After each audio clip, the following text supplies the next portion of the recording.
Hi, Mikel. Congrats on the win. What did you make of the game, and how much of a relief is that one today? Yeah, I think emotionally a very tough game to play. After the 3 defeats, to come here, play in front of your crowd, and it was a match-win game. And I saw a team straight away, out of the blocks really quickly, really aggressive, wanted to score, wanted to please everybody. We had a period after 20, 25 minutes when we started to be a little bit shaky, didn't manage to get well enough, start to try to attack too quickly, give the ball away, and leave it an open game. And second half, I think we took control of the game again, and we should have scored many more. Can you give us an insight into how the past few weeks have been for you individually, and the pressure that you've been under and the difficulty you've had this season? Well, I must say that probably it's been the best 10, 15 days I have ever had since I've been in football world. I'm not saying that they were the easiest, but probably the best. Because you have to find a purpose why you do what you do and why you have made a decision to be a football player, a coach. And all made sense and glide together in the last week or so. It's about the relationship that we have built. It's about the level of trust that everybody at the club has. It's the connections and emotionally how players react, how everybody in the team, and I'm talking about any department at the club, supports, follows, and try to improve and be positive around the situation.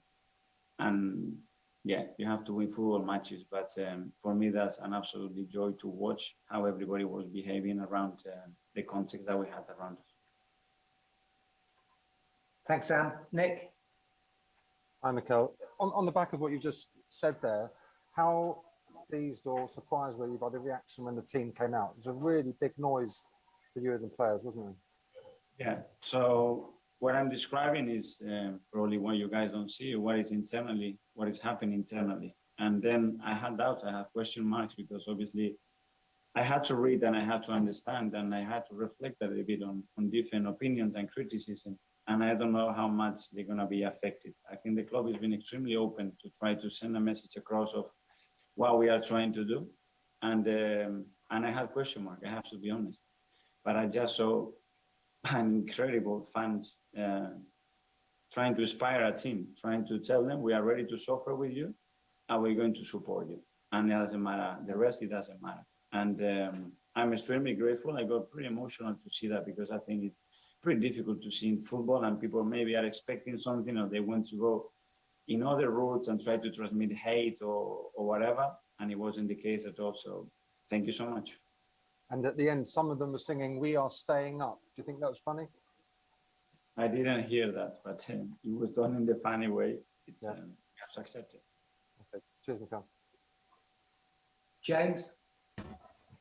Hi, Mikel. From the way that you're talking, do you feel like the big decisions that you've had to make, all of the difficulties that you've been through, do you feel like you're starting to see your vision of this team come together? I know it's only a 1-0 win, it's the first win of the season, but are you starting to see those signs now?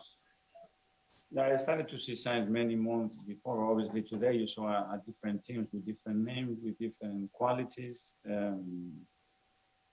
just different. And we want to change things, we want to improve things, and we know what we want to get. And today was just another step. You selected Aaron Ramsdale in goal. Could you just talk a little bit about his performance, and is he now your number one? I think he was terrific. He's not only what he did in the technical side, it's what he transmits, his energy, his chemistry with the backline, how he reacts, his body language. I think it was top. We had two fantastic goalkeepers. Never forget what Bernie's done for us and what a good goalkeeper he is. I had to make decisions today. I believe that Aaron was the right one to do so. And like in any other position, we have to decide. And that was what was decided today. Do you plan to rotate though, or is he now your number one? I want to see how they perform. Now we need performances and we need to win football matches. So whoever gives the better performance, whoever transmits better things, more confidence, is more reliable, is going to play. Thank you. Well done. Video? Hi, Mikel. Can I just ask your assessment on Tomiyasu and the reason you took him off after 60 minutes, whether it was pre-planned or whether it was something to do with his condition?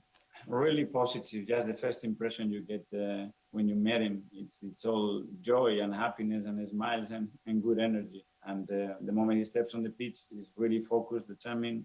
He understands the role really well. I think he was really good. He was cramping. Obviously, he only trained a day and a half with us. He had to travel emotionally again, first game, and we have to take him off.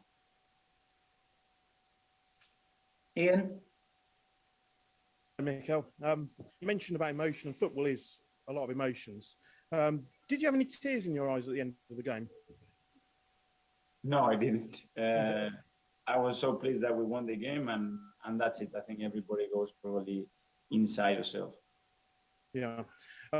We talk about that chant of "We are staying up," and it's kind of a British Arsenal fan kind of thing. I think I'm talking of gallows humour about that. But this club, I'm sure, have got much bigger aspirations than just staying up. It's back to where you want to be, I'm sure. We have to aim to be the best, in this country, and be the best that we've been when we have been one of the best clubs in terms of performance and the trophies that we have ever managed to do, and that's the only aim. Finally, Mark? I think a lot of us would have expected Thomas Partey to start today, but he started with Sambi Lokonga instead. I think a lot of us thought he was the best player on the pitch. Just what do you think of his performance, and can he just develop into an even better player over the course of the season? Yeah, Thomas wasn't fit enough to play the 90 minutes, and we didn't want to take another risk with him. Sambi as well, he came in from Belgium with a tight hamstring, and he only trained half a day. And the way we wanted to play, we didn't have options because the rest of players were injured or suspended in midfield. So we were really short because Emil wasn't available to play as well. And he made a big effort to stay here. And that's one of the reasons when I'm telling you how much these boys want to do it. And nobody is hiding in difficult moments. They just want to put the body over the line. These two are a good example. And we'll just do a couple for a split 10:30 Sunday night